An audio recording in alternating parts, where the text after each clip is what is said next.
Alam na po.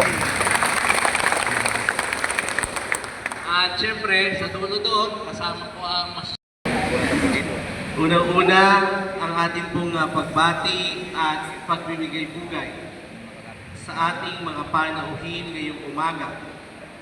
Ang ating pong hepe ng Paro Quezon 2, ang ating Parpo 2, palakpakan po natin Ma'am Maria Gemma Esquerra.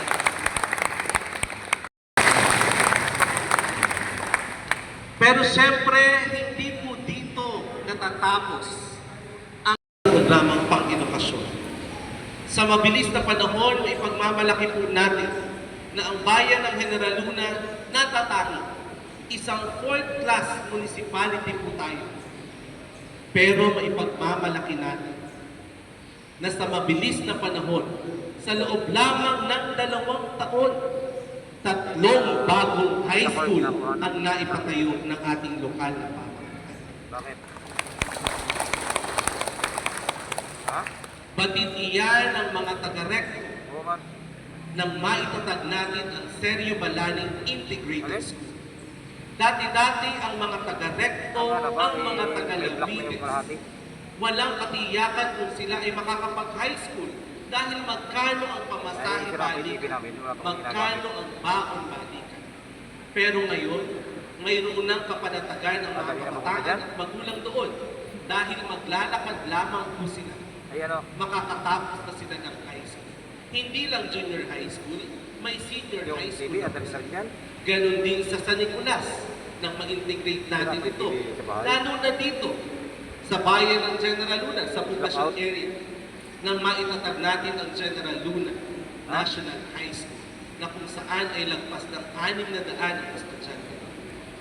Pero syempre, hindi natin pangarap na makapagtapos lamang ng high school ang inyong mga anak. Ano pa ang ginawa ng ating lokal na pamahalaan? Again, mahirap po tayong bayan. Fourth-class municipality tayo nung sa Kapingko ang tungkulin bilang punong bayan. Ano ang ating ginawa para matupad ang mga pangarap ng mga anak ninyo na makapagtapos ng kolehiyo na itatag natin? At kahit mag-uli po kayo, buong bansang Pilipinas, marahil ang nag-iisang fourth-class municipality na nakapagtayo ng isang community college, ang Colegio de General Luna. Bayan lang po yan ng General Luna. Sa kasalukuyan, mayroon na tayo noong BS Tourism Management at BS Secondary Education. Pag-aralan ninyo ang mga estudyanteng nag-aaral doon ngayon. Mga anak ng magsasaka. Anak ng mahihirap nating kababayan na walang pang-tuition. Walang pambayad sa boarding house. Mga kabataan na noong una pa nangarap makapag-aral pero ngayon lang nabigyan ng oportunidad at nagkaroon ng bagong pag-asa. Maipagmamalaki rin po natin na ang bayan ng General Luna pagdating sa scholarship program ng ating lokal na pamahalaan. Hindi tayo namimili ng tutulungan sa scholarship. Bagkus ang lahat ng nag-aaral ng kolehiyo, lahat ng nag-aaral ng kolehiyo, scholar ng ating lokal na pamahalaan. At ngayong linggo nga po ito, inaayos na ang mga resikitos ng dokumento na katakda ng mag-payout ang lagpas 1,000 scholar ng ating lokal na pamahalaan.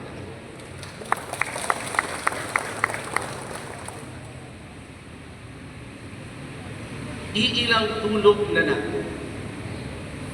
Alam niyo rin po marahil na ang pangarap ni Mayor Batos Dorido pagdating ng araw, ang pamahalaang nasyonal, tulungan ang anak ng mga magsasaka. Dapat at nararapat lamang gawin ng ating pamahalaang nasyonal para makaalpas sa kahirapan ang mga magsasakang Pilipino dapat tulungan ang inyong mga anak na makatapos ng pag-aaral. Alam niyo po ang masakit sa damdamin para sa maraming magsasakang Pilipino, maraming magsasakang generalunahin. Araw-araw, bilad kayo sa araw. Ang hirap ng trabaho sa bukid, nagbubungkal kayo ng lupa. Pero ang masakit doon, ang kita halos ng magsasaka ay sapat lamang may makain ang pamilya. Sa madalas, kulang pa ito. At sa madalas, kumakalam ang siguran ng pamilyang magsasaka. Paano mapapag-aral ng isang mahirap na magsasaka ang kanilang anak? Gayong sa pangkain na ay kulang pa. Tapusin na natin ang malulungkot na kwentong ito. Let us demand sa ating gobyerno, bigyan tayo ng daan. Paulit-ulit nilang sinasabi kapag eleksyon, mahal namin ang bayaning magsasaka.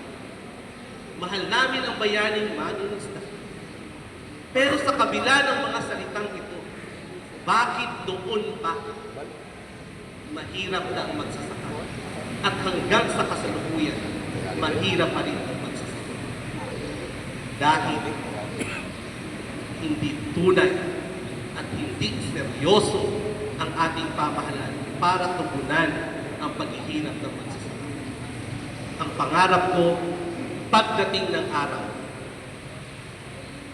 ang lahat ng anak ng magsasakang Pilipino automatic paaaralin ng ating pamahalaang nasyonal. Hindi nyo kinakailangang mamalimos ng tulong at awa sa pamamagitan ng scholarship program. Dapat ito ay maging isang karapatan dahil napakalinaw ng konstitusyon. Ang edukasyon ay karapatan ng bawat Pilipino.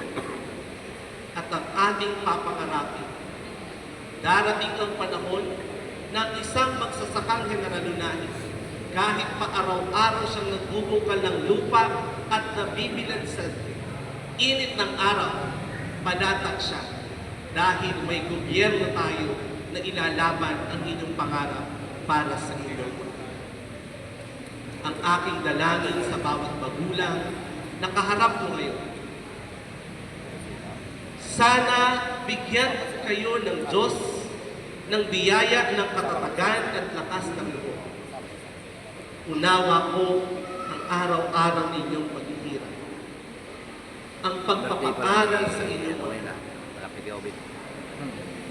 At sana magbunga ang lahat ng ito. Si Mayor Matt Florido, ang lokal na pamahalaan, na isaayos na natin ang landas na tahakin ng bawat isang kabataan at nananalig. Dapat itong magpatuloy. At ang serbisyong ito na sinimula natin noong 2019 hanggang sa kasalukuyan kung bakit nga naiangat natin ang ating bayan. For 32 years, ang bayan ng General Luna ay isang fourth-class municipality. Pero in just 5 years of our governance, may pagmamalaki po natin na hindi na tayo isang fourth-class municipality ngayon. Ngayon, tayo ay isang third-class municipality. Dati-dati, ang bayan ng General Luna, nasa kapukutan po tayo. 2018, pagdating sa competitive index, na inilabas na datos ng Competitive Index Council at ng Department of Trade and Industry, ang bayan ng General Luna ay ranked 654th among 660. I-imagine niyo po yan. 660 ang bumubuo sa mga bayan ng 3rd and 4th class municipality. Pero ang bayan ng General Luna, pang 654. Nasa pinakadulo po tayo. Pero pagkatapos lamang po ng 4 na taon ng matino mahusay at maasahang pamamahal. Tagal-tagal ng From pag-upload na rin, 654 noong 2023, ang bayan ng General Luna ay top 50 most competitive municipality sa buong bansang Pilipinas. Hindi po ito isang kwentong barbero. Hindi ito isang kwentong inimbento.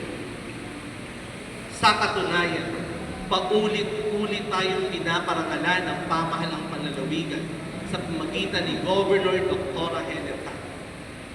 2023, hinirang ang ating bayan bilang top 1 most innovative LGU sa buong lalawigan ng Quezon. Naulit pa ito noong 2024. Disyembre, pinarangalan po ulit tayo ng pamahalang panlalawigan sa pamagitan ni Governor Dr. Helen Tan. Nahirang tayo bilang top 1 most efficient LGU sa buong lalawigan ng Quezon. Ang ibig sabihin po nito, episyente, epektibo ang ating pamamahala na kung saan ang mga pangangailangan ng mamamayan ay ating natutugunan. Sa inyo, mga minamahal kong mga magsasaka ng bayan ng General Luna, naniniwala ako na ang bansang Pilipinas ay may pag-asa pa. Dalangin ko nga sa mga senior citizens na naririto ngayon, nawa, pagkalooban pa kayo ng Diyos ng mahabang buhay para pagdating ng ilan pang mga taon, makita ninyo at magpapasalamat kayo. Maraming salamat. May isang naging mayor ang bayan ng General Luna na nangarap para sa amin at baguhin ang aming buhay. Sa inyo pong lahat, mga minamahal kong mga kababayan, hindi tayo titigil hanggat hindi natin naiiangat ang buhay ng maraming mahihirap. Maraming salamat at mabuhay po kayo.